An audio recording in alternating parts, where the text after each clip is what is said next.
오늘 부당한 고난에 대하여 라는 제목으로 말씀을 나누도록 하겠습니다.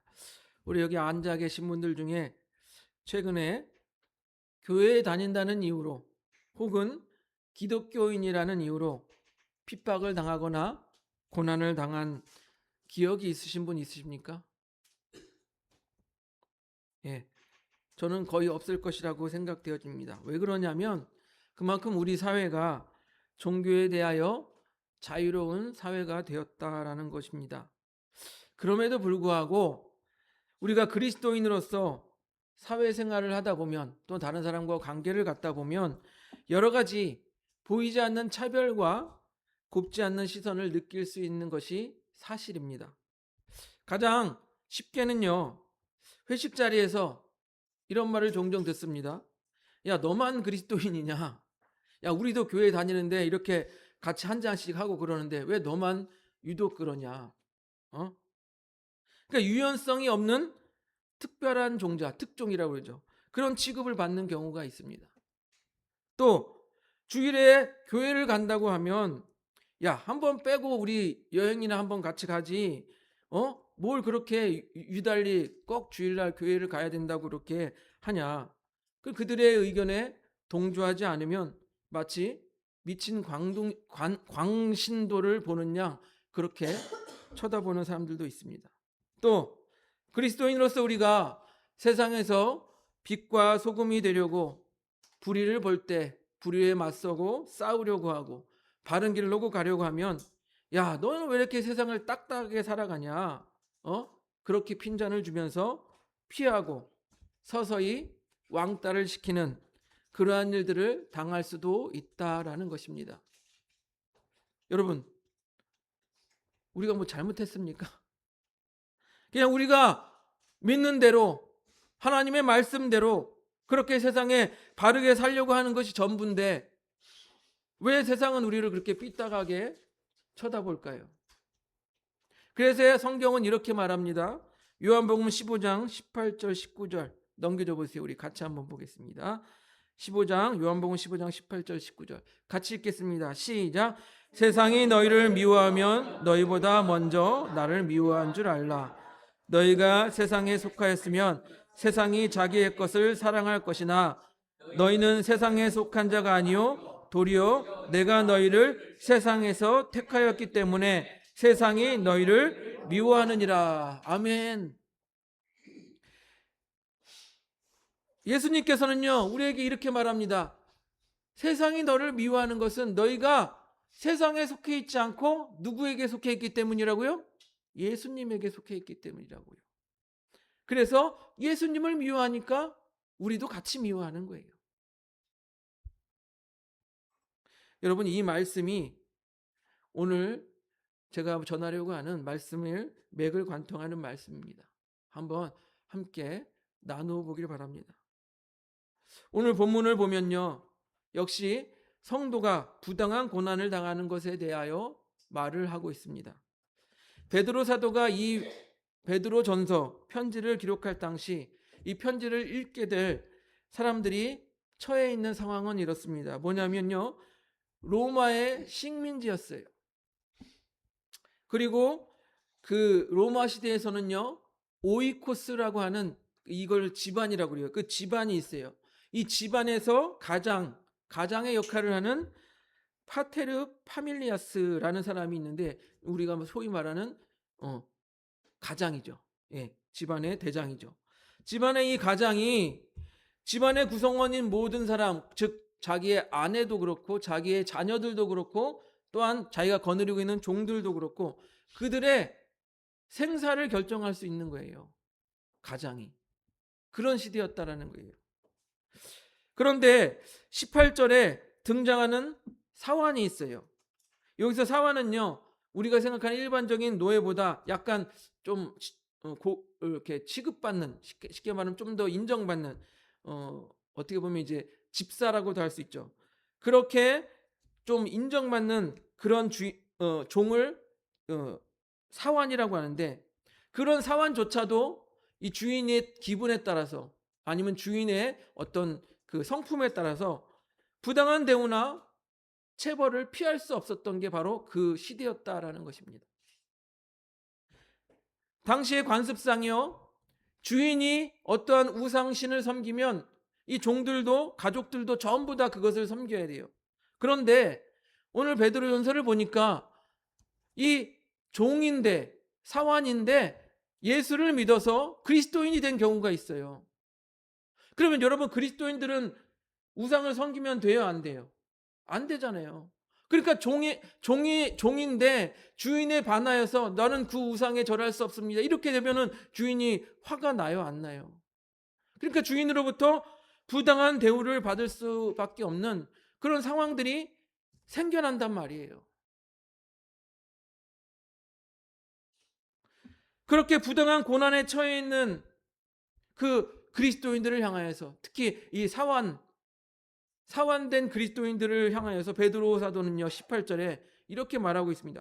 관용하는 주인에게만 아니라 또한 까다로운 주인, 성질이 안 좋은 주인이죠, 까다로운 주인에게도 순종하라 라고 말하고 있습니다.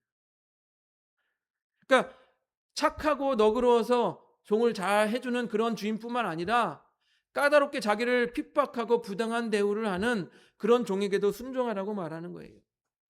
그리고 또 우리 본문 읽었던 19절에 부당하게 고난을 받아도 뭐라고요? 참아라, 참아라, 그렇게 말하고 있는 것입니다. 우리 한번 읽어볼까요? 베드로전서 2장 19절 넘겨줘 보세요. 베드로전서 2장 19절 같이 읽어보겠습니다. 시작. 부당하게 고난을 받아도 하나님을 생각함으로 슬픔을 참으면 이는 아름다우나. 예, 참으라는 거예요. 부당하게 고난을 받아도 참으라고 말하고 있어요. 여러분, 여기서 부당한 고난은 아까 말씀드렸듯이 종이었는데, 사환이었는데 그리스도인이 돼서 주인과 관계가 안 좋아서 이 부당한 고난을 받는 그런 의미도 있겠지만, 우리 베드로전서 우리 읽었던 본문 앞에 11절에서 17절을 보면요, 베드로 사도는 뭐라고 말하냐면 우리 그리스도인이 선한 일을 하기 위해서 당하는 고난을 포함하는 거예요. 이해가 되십니까? 주인으로부터 받는 부당한 고난뿐만 아니라 우리 그리스도인이 선한 일을 하기 위해서 받는 고난도 포함하고 있는 거예요. 그래서 우리 그리스도인들은 선행을 하기 위해서 고난을 당할 수도 있고요, 또한 그런 부당한 고난을 어떻게 하라고 말합니까? 하나님을 생각함으로 참아라. 참으면 어떻게 된다고요? 아름답다라고 말하고 있습니다. 여러분, 우리 그리스도인들은 어떻게 합니까? 그래도 하나님의 말씀을 따라서 어떻게든 선하고 착하게 살려고 노력하지 않습니까? 그런데 여러분, 우리가 이 세상에서 선하고 착하게 살려고 하면 할수록 뭐예요? 부당한 고난이 찾아올 수 있다는 거예요. 그렇게 그리스도인들이 부당한 고난을 맞이했을 때 억울하게 고통을 당할지라도 우리 하나님을 생각하면서 뭐라고요? 괴로움을 참으면 아름다운 일이 된다라고 말합니다. 그런데요, 자신의 죄가 있어서 매를 맞으면 그것이 아름다울까요? 자신의 죄가 있어서 매를 맞는 것은 아무런 칭찬이 없다라고 베드로 사도는 말하고 있어요. 우리 2장 20절을 보겠습니다. 베드로전서 2장 20절 같이 읽어보겠습니다. 시작. 죄가 있어 매를 맞고 참으면 무슨 칭찬이 있으리요? 그러나 선을 행함으로 고난을 받고 참으면 이는 하나님 앞에 아름다우니라. 여러분, 당시에 노예들 중에 그런 이상한 노예들이 있었다고요. 뭐냐면 주인에게 자기가 잘못했어요. 그래서 주인에게 매를 두들겨 맞으면서도 막 그 고통을 참는 거예요. 그리고서 자기 동료인 노예들에게 봤지? 나 이력에 이 정도야. 강한 사람이야 나. 이렇게 자랑하는 자들이 있었다라고 합니다. 얼마나 철이 없습니까?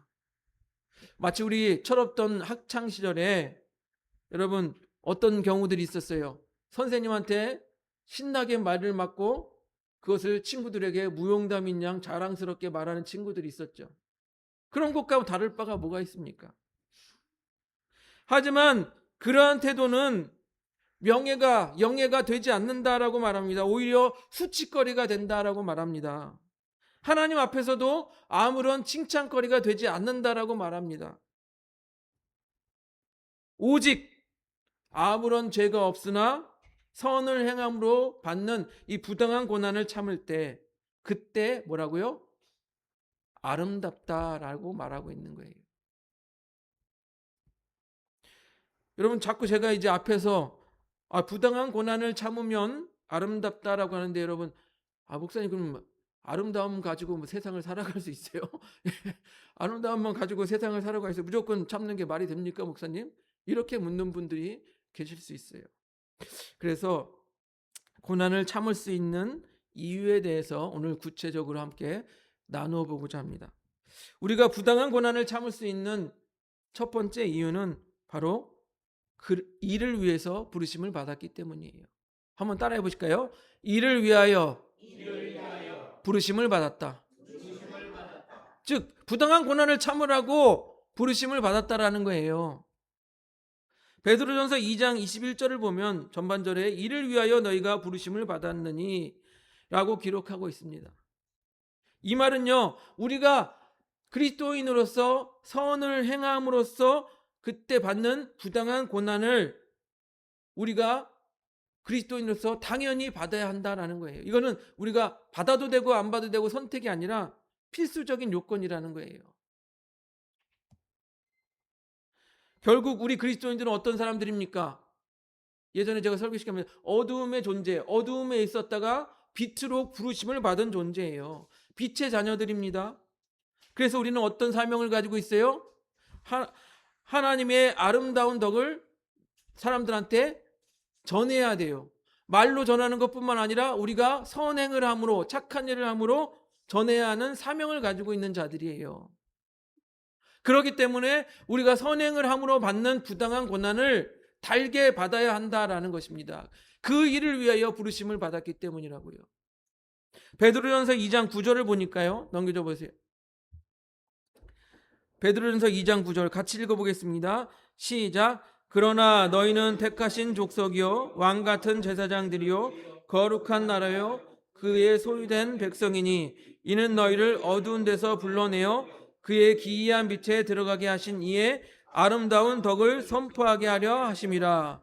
여러분, 말씀에도 기록되어 있듯이 우리가 원래는 어둠이었고 어둠의 존재에 어둠에 있었던 어둠의 자녀였지만 하나님께서 우리를 불러서 택하신 족속이 되게 하시고 왕같은 제사장이 되게 하시고 또 거룩한 나라가 되게 하시고 하나님의 소유된 백성이 되게 하셨습니다. 왜 그렇게 부르셨어요? 우리를 왜 그렇게 부르셨습니까? 바로 하나님의 아름다운 덕을 선포하게 하기 위해서 그렇게 부르셨다라는 거예요. 우리가 그렇게 부르심을 받았기 때문에 뭐라고요? 부당한 고난을 받을지라도 우리는 참아야 하는 거예요. 예를 들어서요, 여러분 사업을 하는데 여러분들이 사업을 한다고 한번 생각해 보시기 바랍니다. 일손이 부족해서 손님들을 상대하라고 종업원을 고용했습니다. 근데 손님들에게 서비스하라고 직원을 고용했는데 그 직원이 맨날 투덜거리고 진상 손님 때문에 저는 손님 대접하기 싫어요. 그러면 여러분 뭐라고 말하겠습니까? 일하기 싫으면 그만둬라 라고 말하겠죠. 그 직원을 뽑은 이유가 뭐예요? 손님을 대접하라고 뽑았는데 안 하겠다고 하면 어떻게 됩니까? 그만둬야죠. 하나님께서 우리를 하나님의 아름다운 덕을 선포하라고 부르셨는데 우리 좀 부당한 고난을 좀 당하니까 안 할래요. 그럼 하나님이 그래 하지 마라 그러실까요? 하나님이 우리를 부르실 이유가 없는 것 아니겠습니까? 당장 해고하고 다른 사람을 뽑으면 돼요. 그렇습니다. 우리가 부당한 고난을 참을 수 있는 이유는 무엇입니까? 바로 하나님께서 우리를 그 일을 위해서 부르셨기 때문입니다. 두 번째로요, 부당한 고난을 참을 수 있는 이유 두 번째는요, 바로 예수님께서 본을 보이셨기 때문이에요. 베드로전서 2장 21절 후반절을 보면요, 한번 넘겨줘 보세요. 기니까 후반절은 21절 우리 전반절 후반절 같이 있는데 같이 읽어보겠습니다. 시작. 이를 위하여 너희가 부르심을 받았으니 그리스도도 너희를 위하여 고난을 받으사 너희에게 본을 끼쳐 그 자취를 따라오게 하셨느니라. 예, 여러분, 예수님께서 우리와 아무 상관이 없다면 예수님께서 고난을 받으실 필요가 있어요, 없어요? 안 그래요? 예수님께서 고난을 받으실 필요가 있습니까, 없습니까? 없잖아요. 예수님께서 우리를 사랑하시기 때문에 우리를 구원하기 위하여 자청해서 고난을 받으신 거예요. 정작 예수님은 아무런 죄가 없어요. 그러면 예수님이 받은 고난은 뭐예요? 부당한 고난이에요. 그러나 스스로 선택하여서 그 부당한 고난을 받으신 거예요. 그러니 우리가 예수님을 믿고 또 예수님을 따르겠다고 하는 우리 그리스도인들이 어떻게 해야 합니까?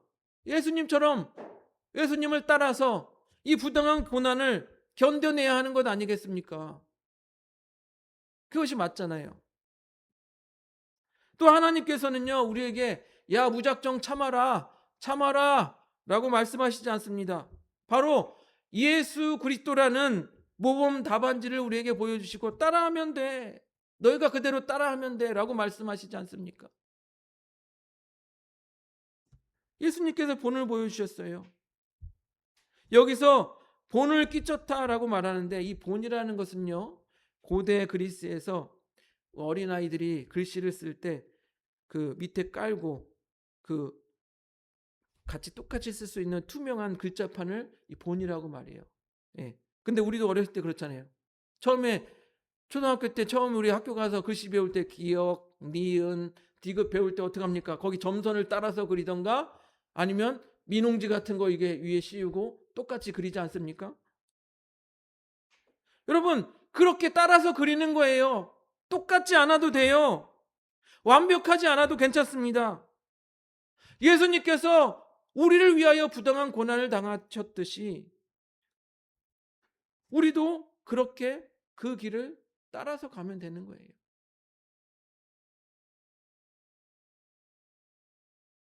삐뚤빼뚤해도 괜찮아요. 우리는 천천히 예수님이 가신 그 길을 따라가면 되는 거예요. 본을 보이신 그 길을 따라가면 되는 거예요. 여러분, 우리의 인생이라는 종이를 한번 보세요. 거기도 마찬가지. 우리가 예수님을 따라갈 때 여러분, 완벽하지 않지만 그래도 삐뚤빼뚤하지만 우리가 그렇게 주님을 따라갈 때 주님께서 우리를 칭찬하시고 우리의 삶을 기뻐하시지 않겠습니까? 우리가 부당한 고난을 참을 수 있는 이유는 바로 예수님께서 본을 보이셨기 때문입니다. 세 번째로요, 우리가 부당한 고난을 참을 수 있는 이유는 심판이 하나님께 있기 때문입니다. 한번 따라해 보실까요? 심판은 하나님께 있기 때문입니다. 예, 우리 베드로전서 2장 23절을 한번 보겠습니다. 넘겨줘 보세요. 베드로전서 2장 23절 같이 읽어보겠습니다. 시작. 욕을 당하시되 맞대어 욕하지 아니하시고 고난을 당하시되 위협하지 아니하시고 오직 공의로 심판하시는 이에게 부탁하시며. 예, 이 베드로 사도는요, 예수님께서 이 부당한 고난을 당하시는 모습을 이사야서 53장 그것을 인용하여서 표현했습니다. 22절을 보니까 그는 죄를 범하지 아니하시고 라고 하고 있는데 그것은 이사야서 53장 9절을 인용한 것이에요. 또 우리 본문 23절을 보니까 욕을 당하시되 맞대어 욕하지 아니하시고, 이는 이사야서 53장 7절을 인용한 것입니다. 또 24절에 보니까 그가 채찍에 맞음으로 너희는 나음을 얻었나니, 이는 이사야서 53장 5절을 인용한 것입니다.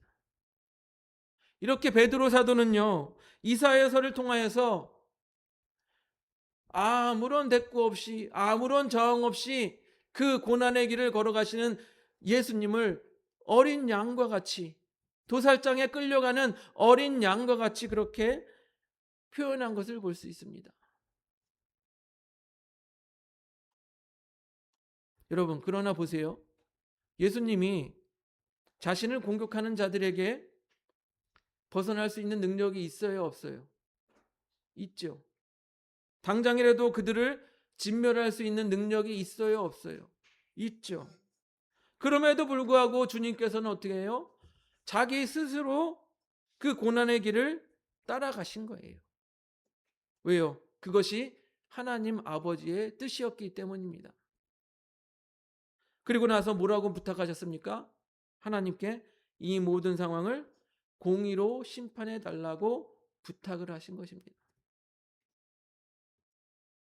즉 예수님께서는요, 자신이 나서서 뭘 하지 않아도, 자신이 침묵하여도 결국에서는 하나님께서 심판하실 것을 알고 계신 거예요. 여러분, 이처럼 우리가 부당한 고난을 참을 수 있는 이유는 무엇입니까? 하나님께서 심판하실 것이기 때문에 우리가 참을 수 있는 것입니다. 누가 심판하신다고요? 하나님께서 심판하시는 것. 말씀을 정리합니다. 사랑하는 성도 여러분, 우리는요, 그리스도인으로서 이 땅을 살아가면서 부당한 고난을 당할 수 있어요.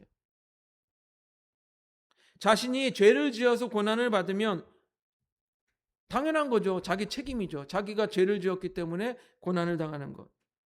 그렇기 때문에 오늘 말씀에서도 전혀 칭찬받지 못할 것이다 라고 말합니다. 하지만 여러분, 주님의 말씀을 따라서 우리가 선한 일을 하고 또한 착하게 살려고 하는데, 근데 부당한 고난을 당한단 말이에요. 그럼 여러분 그거 이해할 수 있어요? 하나님, 저 주님 말씀 따라 살려고 했는데요, 저 착하게 살려고 했는데요, 왜 이런 고난이 저에게 있습니까? 당황할 필요가 없습니다, 여러분. 오늘 말씀에 뭐라고 기록하고 있습니까? 하나님을 생각하고 참고 견디면 아름다운 것이다 라고 말하고 있어요. 그런데 여러분, 19절에도 아름다운 것이다 라고 말하고 20절에도 아름다운 것이다 라고 두 번이나 말하고 있어요. 여기서 아름답다라는 말은 원어로 카리스라는 단어를 썼는데요, 카리스는 뭐죠? 은혜라는 말이에요. 카리스, 은혜라는 말이에요. 그러므로 부당한 고난을 받으면서도 하나님을 생각함으로 참으면 그 고난을 잊고도 남을 만한 카리스가 된다. 뭐가 된다고요? 은혜가 된다라는 거예요. 은혜가 된다.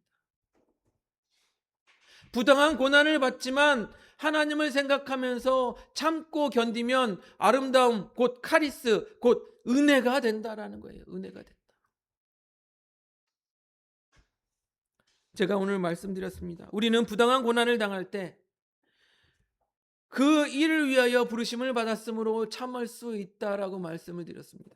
두 번째, 예수님께서 본을 보이셨기 때문에 참을 수 있다라고 말씀을 드렸습니다. 세 번째, 심판은 하나님께 있기 때문에 참을 수 있다라고 말씀을 드렸습니다.